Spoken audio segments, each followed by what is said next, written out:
Cardiomyopathy, understanding heart failure, arrhythmia, and other risks.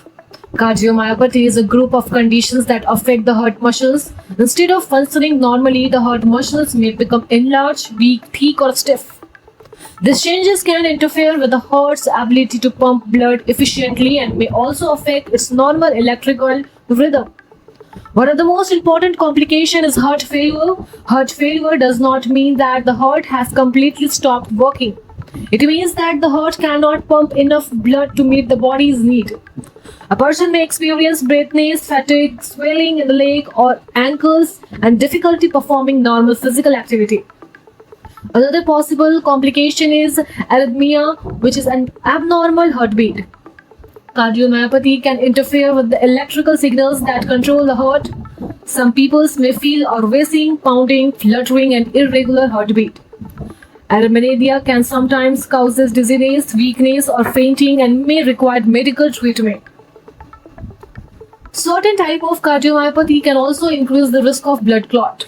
When blood does not move normally through the heart, a clot may form.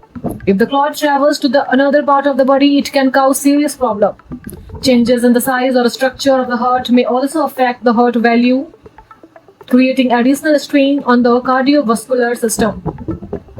In some inherited form of cardiomyopathy, dangerous heart rhythm may increase the risk of sudden cardiac arrest. Although this is not a common, it can be a serious complication. People with a close family history of cardiomyopathy or unexplained sudden death may need medical assessment and sometimes genetic evaluation. Several factors can increase the risk of cardiomyopathy or contribute to its development. This include a family history of conditions, long-term high blood pressures, coronary artery disease, previous heart attack, certain genetic or inflammatory conditions, heavy alcohol use, and exposure of some medicines or treatment that can affect the heart. Doctors may use ECG, echocardiogram, cardiac MRI, blood test, exercise testing, and sometimes genetic testing to evaluate the heart. Cardiomyopathy is not always solved and treatment depends on its type and cause. Medicines, lifestyle changes, monitoring, and other medical treatments may help control symptoms and reduce complications. Early diagnosis and a regular follow-up are important for protecting heart health.